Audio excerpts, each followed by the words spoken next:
hasard a bien fait les choses et mis sur mon chemin Nelson Montfort, que je vous demande d'applaudir.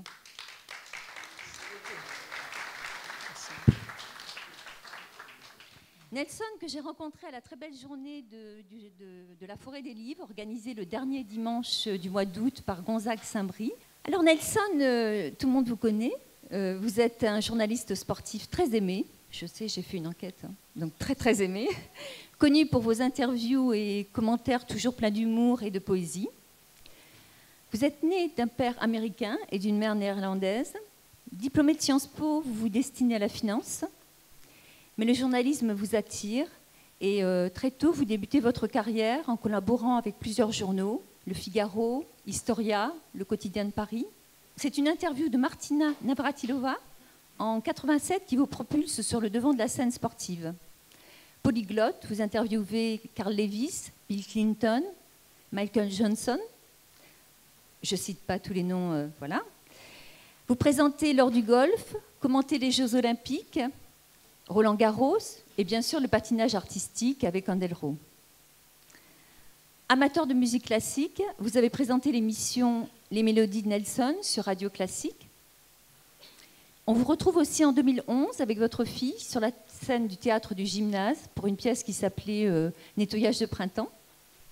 Et ce soir, bien sûr, on vous invite en tant qu'écrivain, donc musicien, comédien. Vous êtes l'auteur de plusieurs livres. Nelson hors antenne, C'est à vous Nelson, un très beau livre sur Jean Ferrat et le roman de Londres. Ce soir, je vous reçois pour votre dernier ouvrage paru en mars 2013 aux éditions du Rocher, le roman de Charles Trenet. Au rythme de 16 de ses plus beaux succès, vous nous faites revivre avec légèreté et densité la vie de l'homme aux 1000 chansons.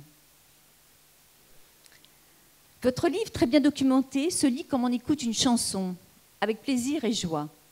Il nous offre le portrait d'un homme d'une exceptionnelle modernité. J'avoue que je n'avais pas écouté Le Fou Chantant, puisque c'est son surnom, depuis fort longtemps. Et vous avez réussi à me donner l'envie de le lire, puisqu'il se lit, de l'entendre encore et encore. Il faut dire que sa joie nous éclabousse de lumière et d'énergie. Trenet a dit du bonheur. Prenez-le quand il vous tend les bras. J'ai envie de vous dire à toutes et à tous, lisez le livre de Nelson et le bonheur suivra. Voilà.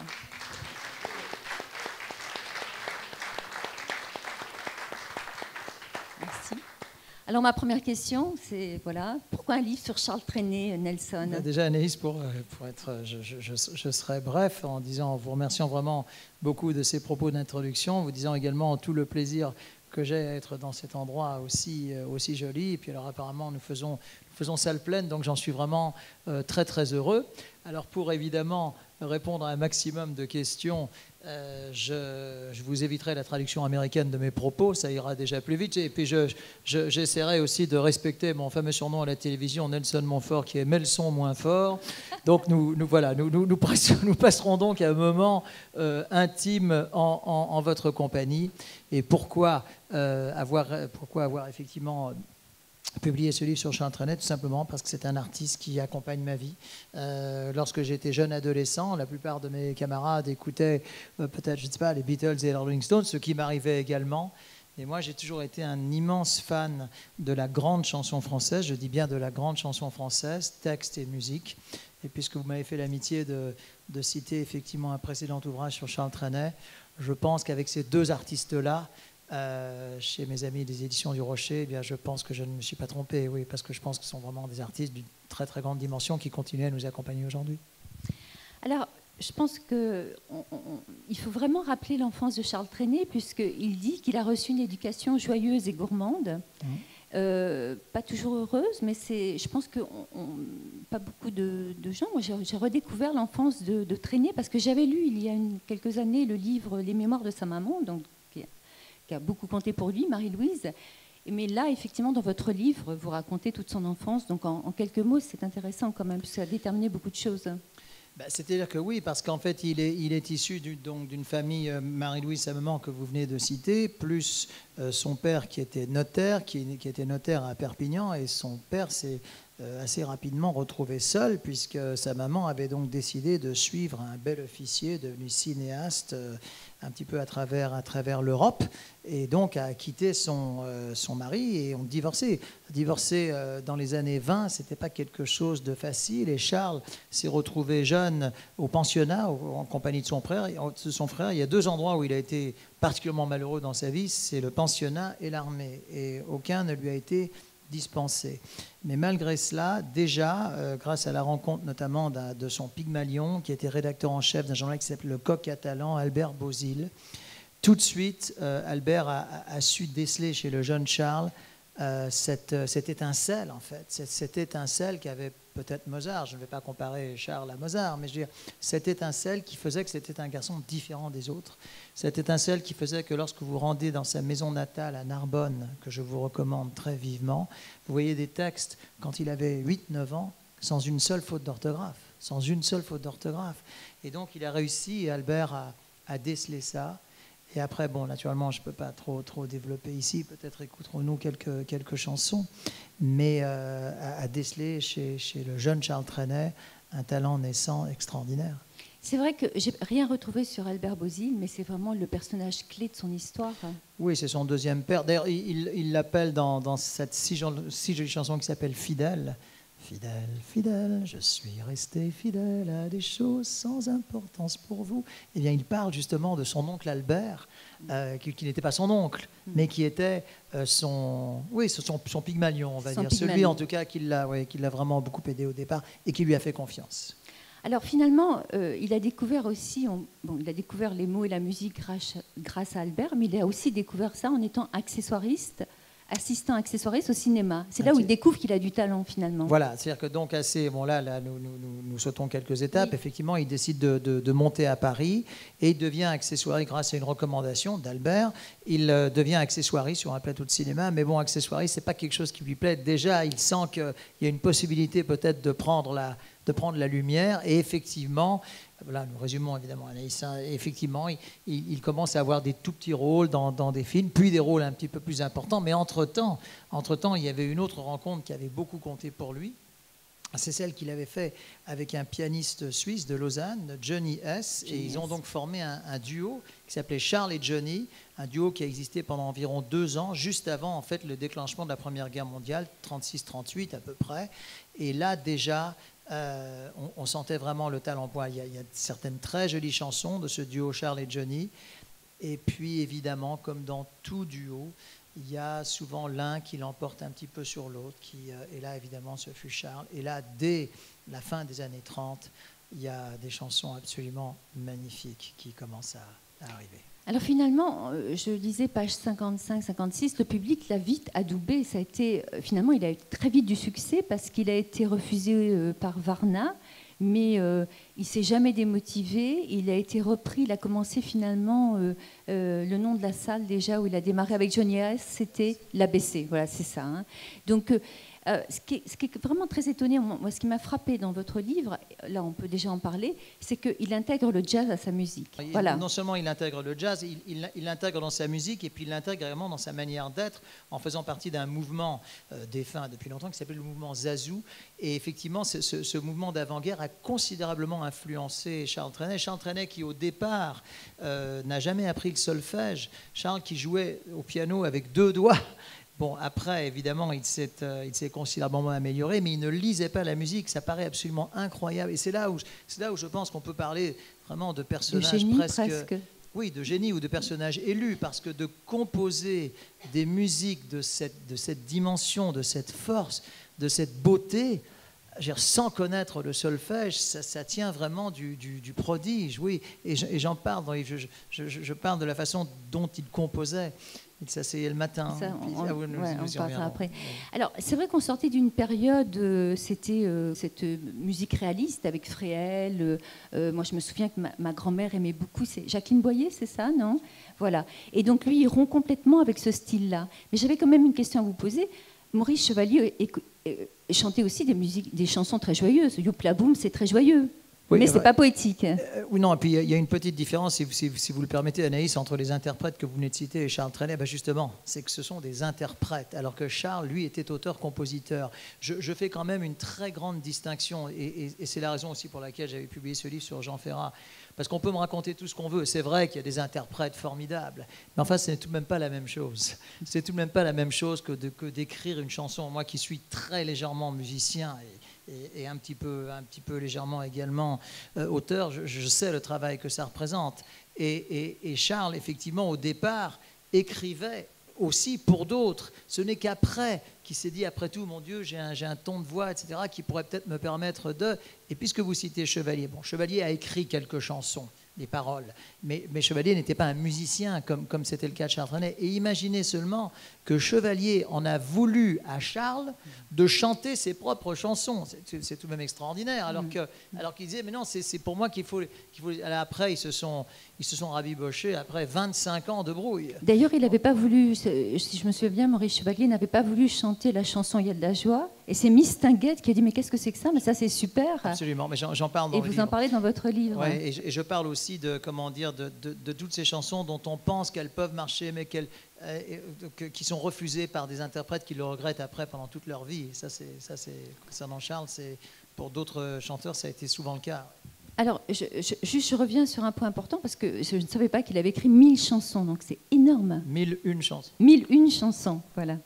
Alors, il y a aussi un parallèle, enfin vous dites quelque chose d'intéressant quand vous dites qu'il correspond à un besoin, c'est-à-dire que vous faites une relation entre l'état d'esprit des Français de l'époque, puisqu'on est en plein Front populaire, c'est la découverte des vacances, du bord de mer, etc., avec un besoin de joie en fait, et que Charles Trenet finalement correspond à une demande du public. Cette demande est parfaitement résumée dans cette chanson « Il y a de la joie ».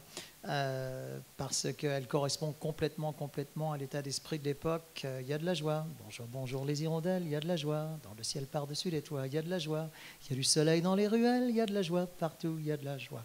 Et bien voilà, cette chanson-là correspond parfaitement à l'état d'esprit des années folles que vous venez de décrire. Et je dois dire que Charles, avec sa perspicacité, son intelligence, a toujours parfaitement su épouser les tendances, comme vous le disiez à l'instant, de son époque, à l'exception d'une petite période dans les années 60 où la vague yéyé l'a un petit peu submergé, mais nous y reviendrons sans doute. Voilà. Alors, il devient très vite l'ami des poètes. Philippe Soupeau, Paul Fort, Max Jacob, qui a beaucoup compté pour lui, qu'il a vainement essayé de sauver pendant la guerre, Cocteau, bien sûr. Supervielle disait « Charles Trenet ou la poésie entrant en music-hall ». Ça, c'est une très belle phrase. Il y a peut-être deux petites anecdotes qu'on pourrait raconter. Il y a celle avec Bergson, je ne sais pas si c'est intéressant pour nos invités, celle avec Artaud.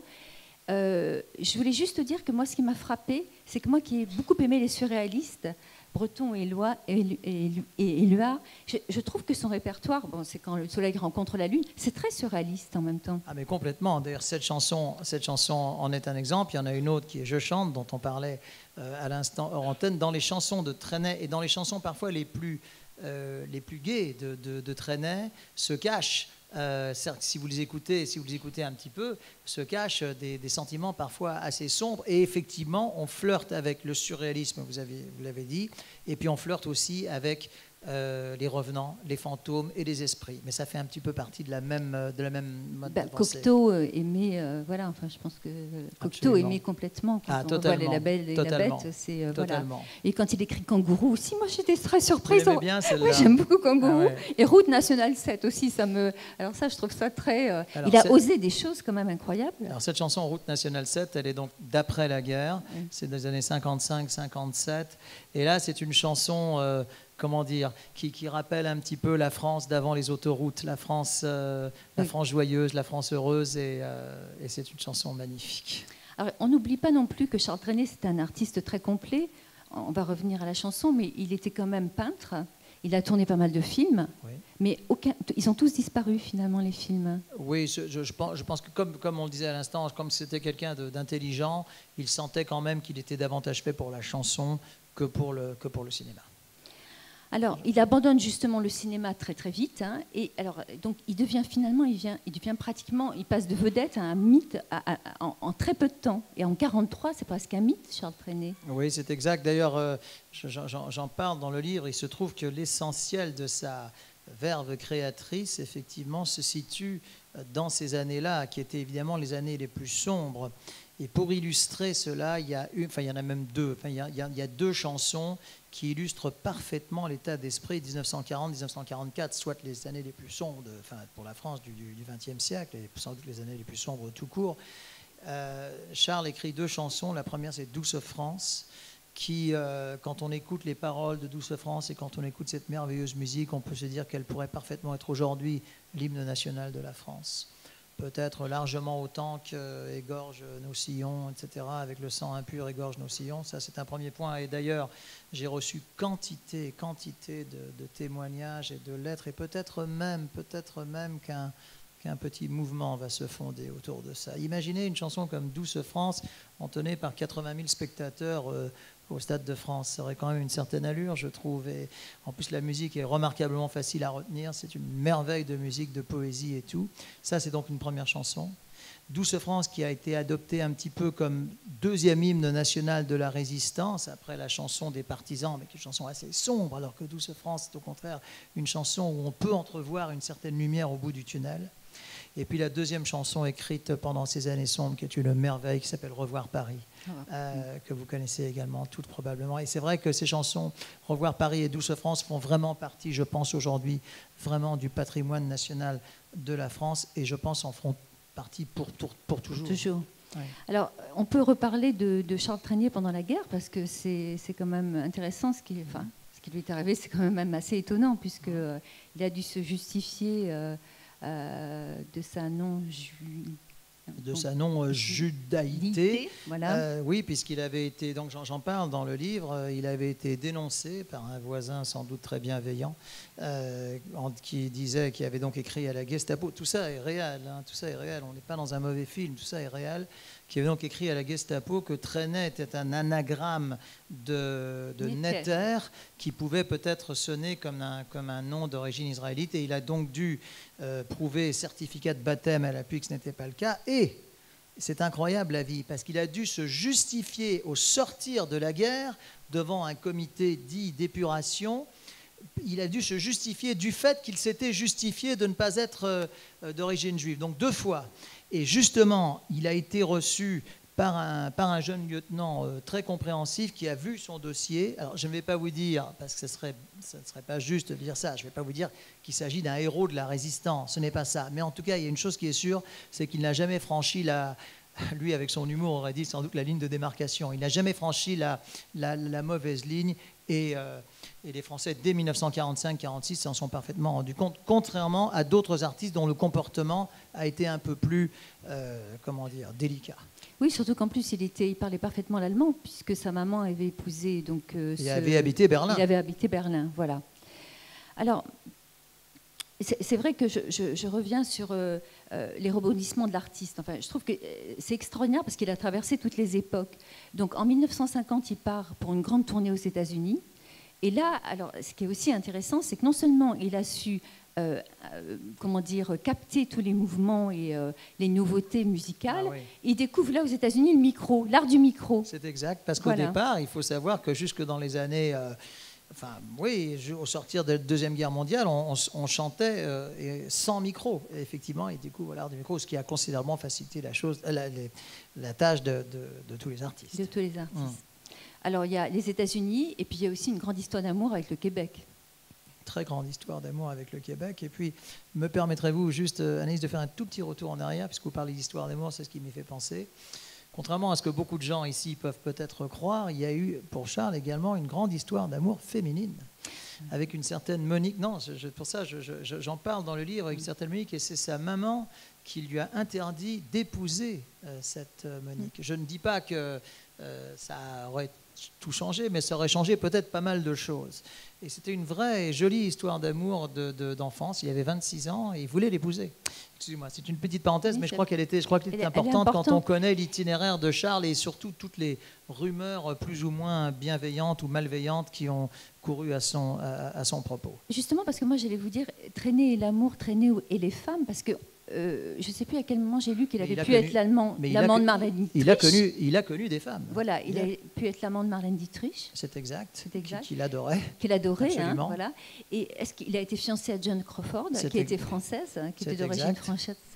Il a failli l'épouser d'ailleurs. Mais tout ça, justement, j'en parle dans mon livre parce que je voulais rétablir un certain nombre de points sur des rues. Bon, alors. Il y a des choses qui sont vraies, mais il y a aussi des rumeurs. Et qui dit rumeur dit forcément, souvent, la plupart du temps, malveillance.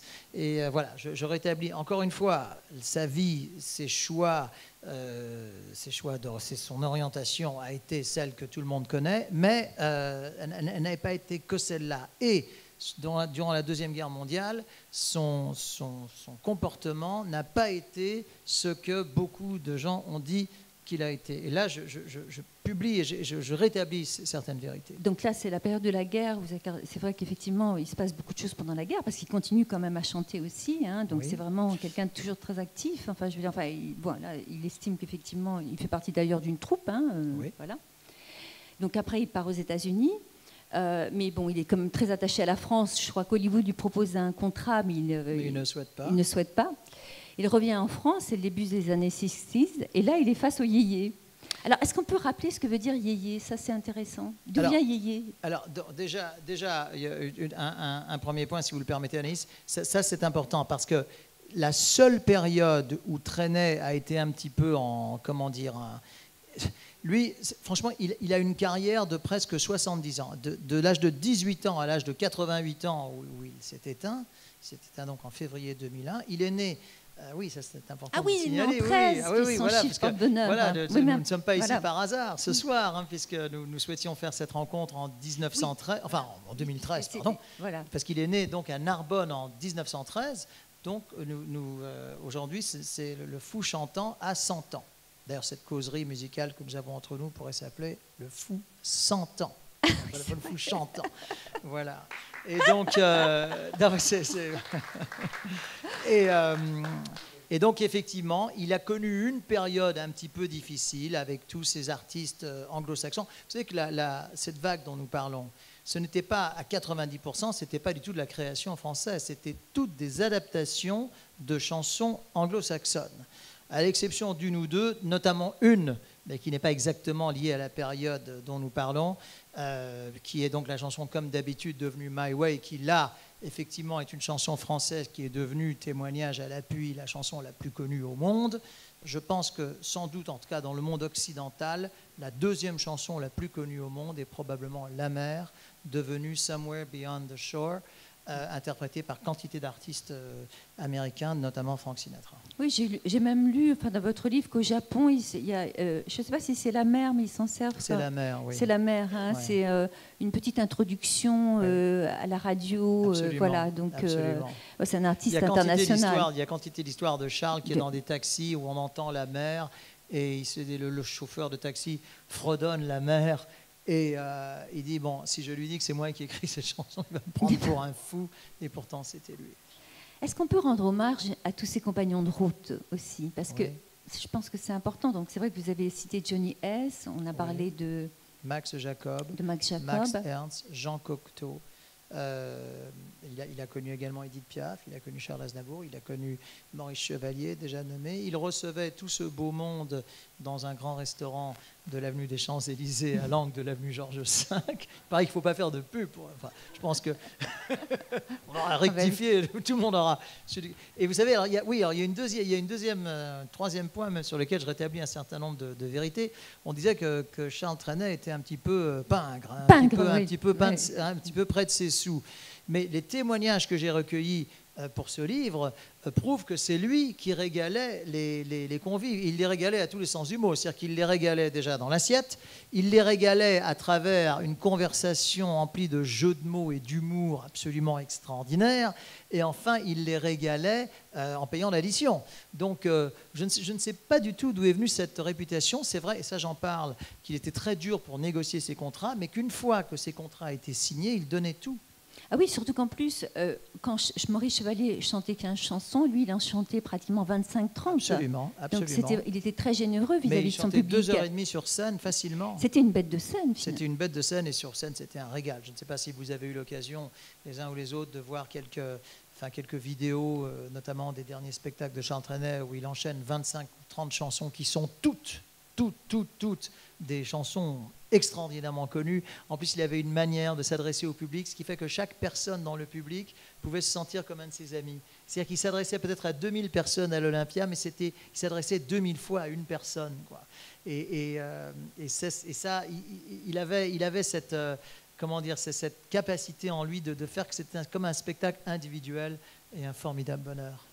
Alors, il y a aussi un parallèle, vous faites un parallèle intéressant entre Peter Pan et Charles Trenet. Ça, j'aime beaucoup ce parallèle, parce que finalement, le fou chantant avait-il le syndrome de Peter Pan?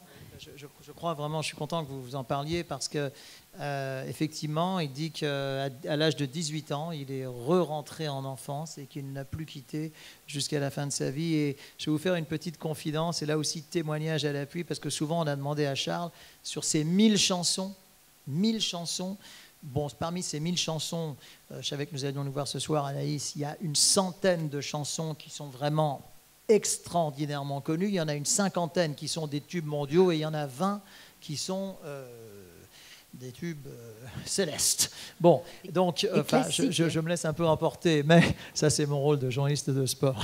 Mais ce que je veux dire, c'est qu'on a souvent demandé à Charles, lui, quelle était sa chanson préférée.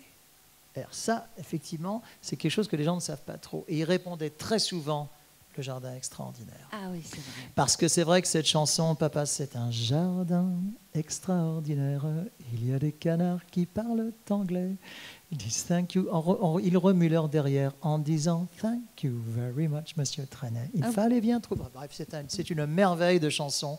Et je trouve que cette chanson, effectivement, correspond alors du coup très bien à cette image de Peter Pan que vous développez si subtilement. Nelson chante très bien, je ne peux pas l'accompagner, je chante vraiment très mal, mais tout à l'heure, on aura l'occasion, puisque nous avons parmi dans la salle Eric Hartz, que vous avez déjà rencontré, qui est un virtuose classique, et qui jouera au piano 4 chansons, et je vous demanderai de tous... J'ai photocopié le texte. Nous avons également Gérard Chambre. Ah, et nous avons Gérard Chambre, voilà. Je ne sais pas exactement où il est, mais en tout cas, Gérard Chambre qui propose un très joli spectacle sur Charles Trenet, je crois tous les lundis chez Maxims. J'ai eu l'occasion de voir ce spectacle. Gérard a beaucoup de talent, donc je salue sa présence également. Voilà. Alors, comment est-ce qu'on peut expliquer un succès aussi long? Parce que bon, c'est un grand sportif, donc c'est étonnant. Moi, je ne pensais pas que Trenet était un sportif, vous qui êtes... Alors ça, je l'ai su. D'ailleurs, il s'intéressait même beaucoup au tennis. Il aimait beaucoup le tennis. Et j'ai su par certains témoignages qui suivaient nos retransmissions, enfin, jusque dans les années 2000. La dernière année, les derniers 18 mois de Charles Trenet ont été un petit peu difficiles sur le plan de la santé, sur le plan de l'abandon d'un certain nombre de ses amis. Mais ça, n'y revenons pas, c'est hélas, malheureusement, la nature humaine. Mais disons que jusqu'à l'âge de 86 ans, 85-86 ans, il était très bien. Et il faisait des haltères, il marchait beaucoup, il avait toute sa tête, tout son esprit. Son dernier tour de chant était comme en 1998, il est mort début 2001. Donc ça veut dire quand même que presque jusqu'au bout, il a été bien. Et effectivement, très sportif, très conscient de sa préparation physique, etc. Mais comment on explique un succès aussi long, finalement? Parce que c'était d'abord un poète? Oui, je crois que oui, les poètes ne meurent jamais. Comme dit Jean Ferrat, le poète a toujours raison. Je crois qu'effectivement, Charles fait partie, comme Georges Brassens, comme Jacques Brel, comme Jean Ferrat, comme quelques autres, mais pas tellement d'autres. J'essaie de réfléchir à éventuellement d'autres. Il n'y en a pas 50, Anaïs, il n'y en a pas 50 des poètes qui ont su capter, qui ont su toucher le cœur des gens. qui ont su répondre à des attentes des gens et qui ont tout simplement su rendre les gens heureux. Moi, d'ailleurs, je vois ce soir l'attention et le sourire que je vois parmi vos hôtes. Anaïs me confirme cela. C'est quelqu'un qui a su rendre les gens heureux, tout simplement. Oui. Alors, à 66 ans, il perd sa maman. Ça, c'est vraiment quelque chose d'important parce que Marie-Louise, c'est son histoire d'amour, quelque part. Enfin, je ne sais pas comment dire. Si. Et là, il tombe en dépression. Est-ce qu'on peut revenir sur leur rapport? Parce que c'est vraiment une histoire importante. Oui, c'est quand vous dites que ce fut le grand amour, enfin amour entre guillemets naturellement, mais sûr. oui, effectivement, le grand amour de sa vie, c'est vrai. Et d'ailleurs, c'est peut-être même davantage vrai de Charles vers Marie-Louise que l'inverse, parce que malgré tout, elle, comme nous le disions il y a quelques minutes, était une femme très indépendante, très libérée, et à l'époque, encore une fois, de quitter son mari, qui plus est notaire, donc qui occupe une fonction quand même assez classique, etc. Son mari qui a été admirable en plus, hein, qui a vraiment, qui n'en a pas rajouté pour suivre aux quatre coins de l'Europe quelqu'un, un cinéaste. Voilà. C'était pas quelque chose de courant dans les années 20. Et en plus de laisser son fils au pensionnat.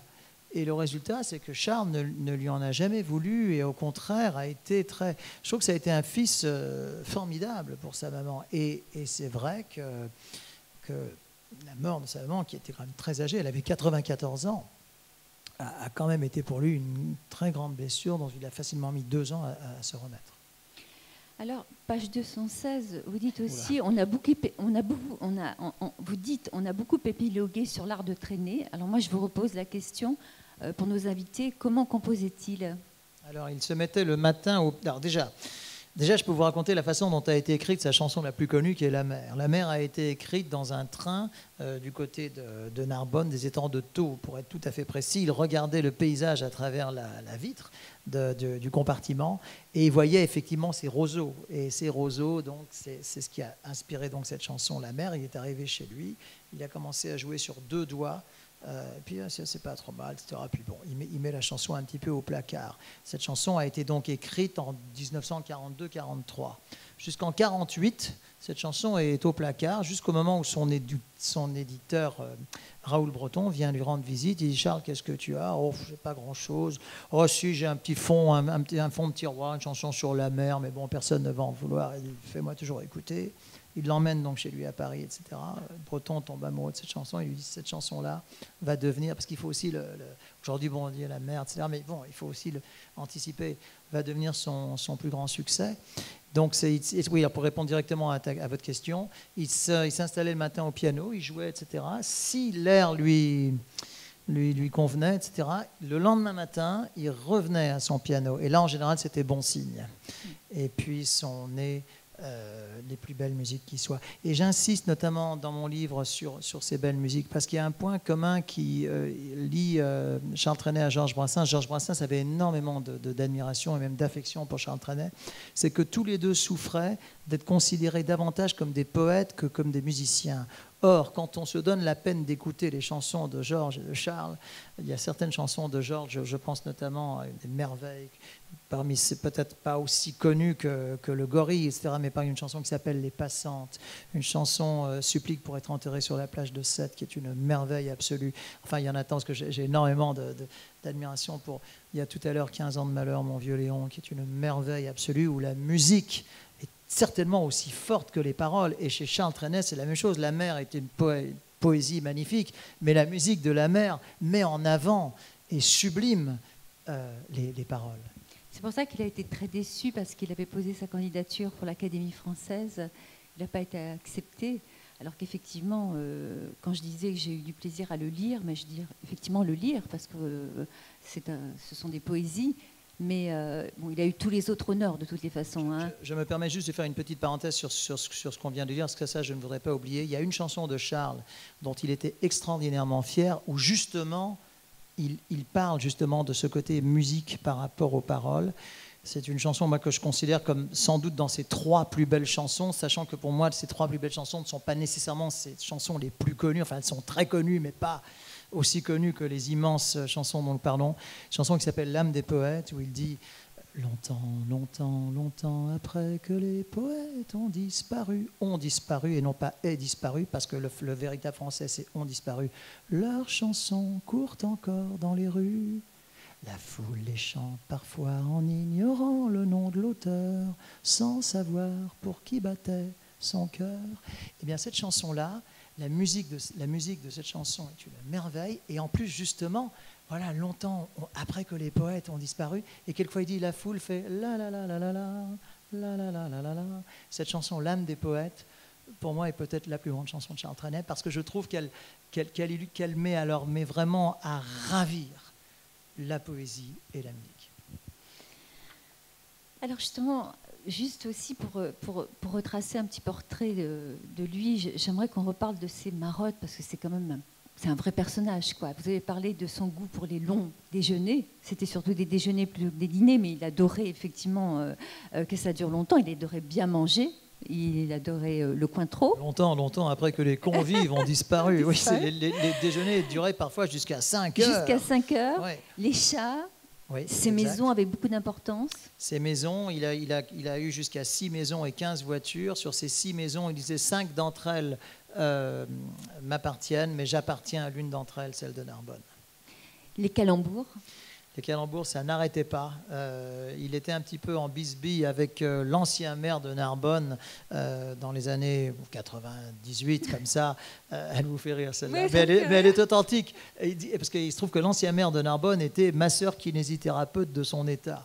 Et comme il trouvait qu'il n'en faisait pas assez pour lui, etc., il disait du maire, il est à la fois mon maire et ma sœur. Ça, c'était le genre de calembour. Oui, comme il était masseur kinésithérapeute.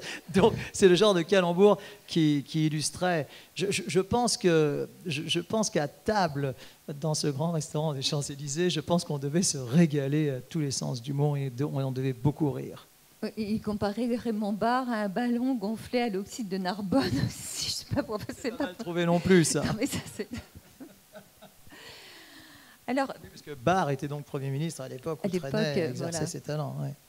Mais bon, je crois qu'il avait beaucoup d'amour pour les autres. Je pense qu'il avait vraiment, ça se sent dans son livre. Il peut avoir des agacements, mais il avait quand même beaucoup d'amour. Oui, je pense. Oui. De toute façon, je ne pense pas qu'on puisse faire une carrière comme ça longue de 70 ans en trompant son public. Je crois vraiment qu'effectivement, il aimait les gens. Il aimait profondément la France. Il aimait profondément la France. Ça, c'est quelque chose sur lequel j'essaie d'insister justement dans mon livre, parce qu'on ne le dit pas assez. Mais je crois que ces grands artistes... Oui, on demande parfois quels sont les points communs entre Charles Trenet et Jean Ferrat. Je ne sais pas s'il y avait tellement de points communs, mais l'un a écrit Douce France et l'autre a écrit Ma France. Je ne sais pas si vous connaissez la chanson Ma France de Jean Ferrat, qui est un chef-d'œuvre absolu, qui elle aussi, peut-être légèrement édulcorée, pourrait largement être aussi un hymne national. Vous pouvez nous la redonner? Ah, celle-là, elle est magnifique. Vous la connaissez pas? Tout le monde la connaît. Non, moi je la connais pas. Tout le monde la connaît sauf vous, Anaïs. Ah ben non, je suis désolée, mais non, mais il y a d'autres lecteurs qui ne la connaissent pas. De plaines en forêt, de vallons en collines, du printemps qui va naître à tes mortes saisons, de ce que j'ai vécu à ce que j'imagine, je n'en finirai pas d'écrire ta chanson, ma France. Au grand soleil d'été qui courbe la Provence, des genêts de Bretagne aux bruyères d'Ardèche, quelque chose dans l'air a cette transparence et ce goût du bonheur qui rend ma lèvre sèche, la France. Voilà.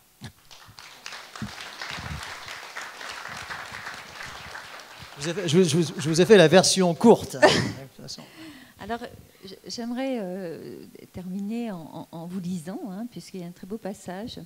Page 250, vous dites « Il nous a fait aimer la poésie, la vraie, celle qui donne à voir un monde enchanté, fait danser les mots et berce en ouvrant les yeux, qui réveille notre langue et dévoile nos paysages, qui nous instille une curiosité inlassable et l'amour des belles images.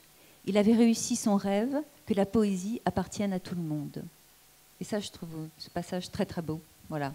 Oui, c'est la conclusion du livre. Ça, oui. Effectivement, je crois que 13 ans après, enfin 2001, oui, 12 ans après sa mort, je pense qu'il est toujours parmi nous. Et votre présence ici en atteste. Et si j'ai un regret à formuler, en revanche, c'est le fait qu'il ne soit pas plus souvent programmé sur les ondes, sur les chaînes.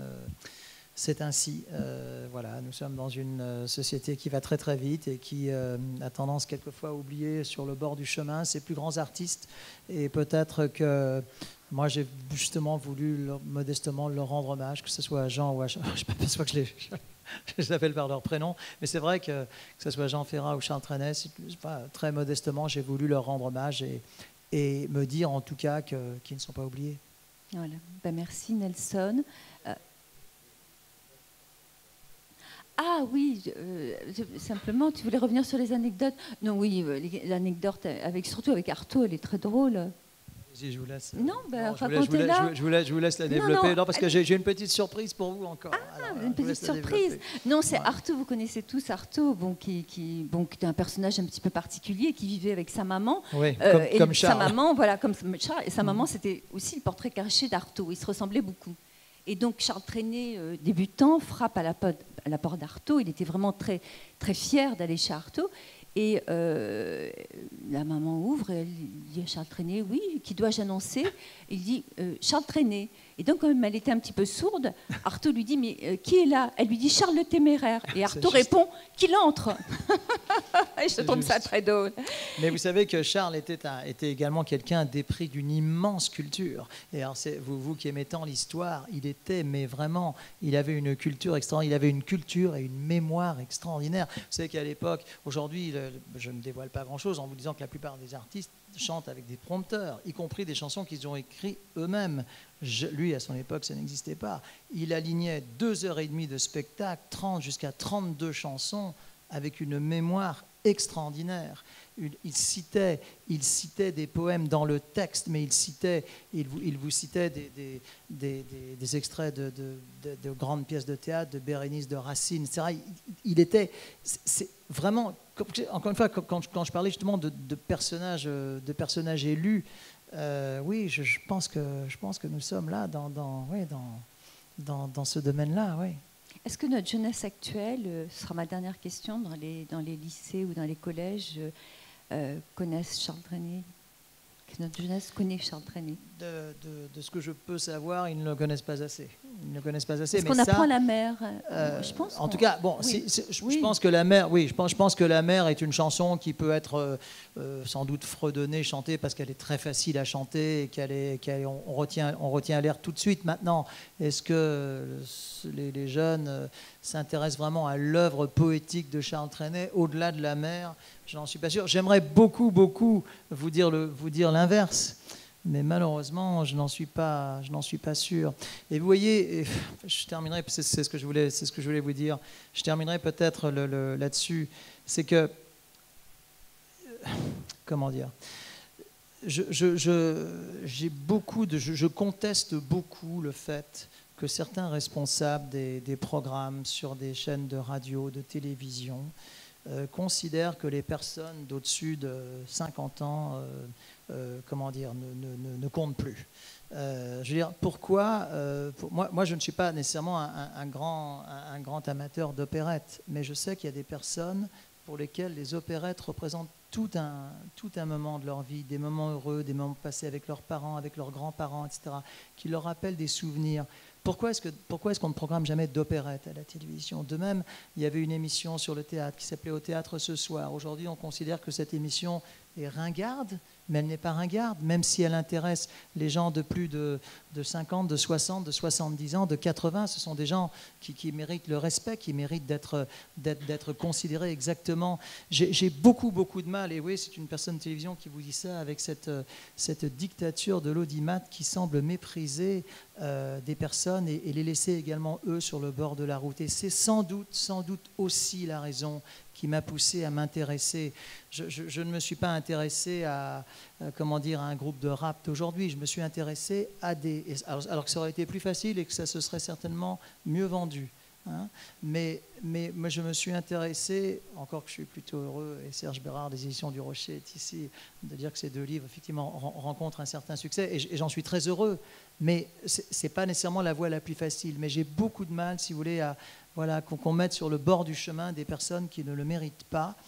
Et pour moi, de rendre hommage à Charles Trenet et à Jean Ferrat, c'est aussi une manière de rendre hommage à à ces gens-là. J'ai beaucoup de témoignages qui viennent, des personnes qui viennent me voir dans les salons du livre, souvent effectivement des personnes, disons, de 60, 70 ans peut-être, mais avec lesquelles je suis vraiment heureux d'entamer un dialogue, etc. Ces gens-là ne sont pas considérés dans les grilles de l'audimat ou dans tout ça, mais moi, je les considère, je les respecte, et je dirais même que je les respecte de plus en plus. Donc voilà, je voulais terminer là-dessus parce que c'est aussi ce qui m'a motivé dans l'écriture de ce livre. Merci Nelson.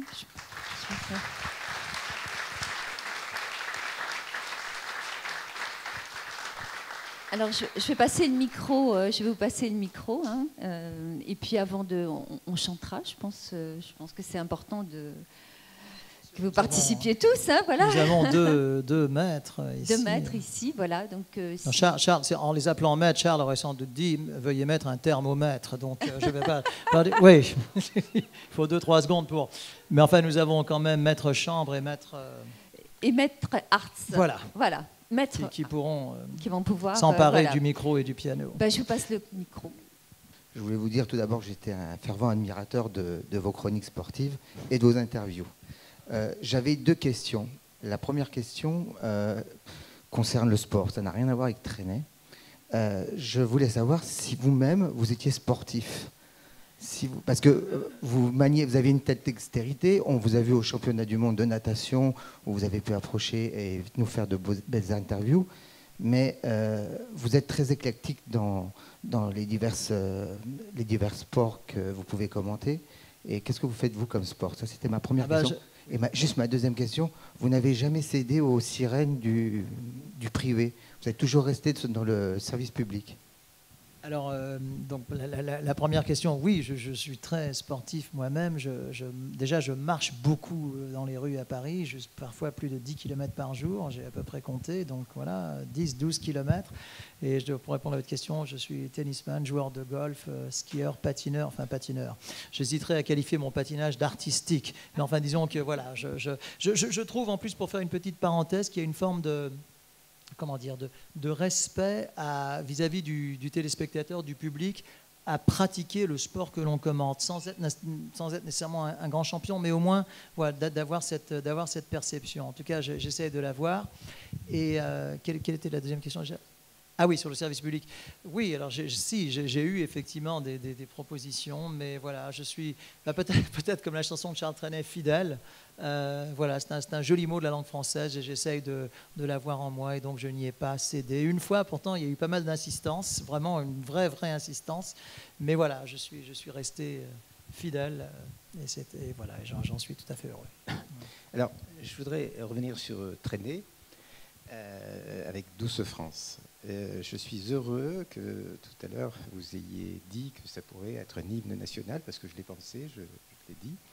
Et effectivement, actuellement, avec cette espèce de montée des communautarismes, où on voit la France se diluer complètement, je pense que ça, c'est une chanson de réaction qui permettrait vraiment de relancer un peu cette espèce de perte de vitesse de la France. Et je pense que si on ne fait rien dans ce sens, et vous disiez qu'il y avait des choses qui s'amorçaient, j'ai bien peur que d'ici 20 ans, Trenet et le général de Gaulle se retourneront dans leur tombe. Ça, c'est plus une observation qu'une question, donc je ne vais pas la rajouter. Mais bon, effectivement, Douce France est une chanson d'amour à la France. Merci à tous.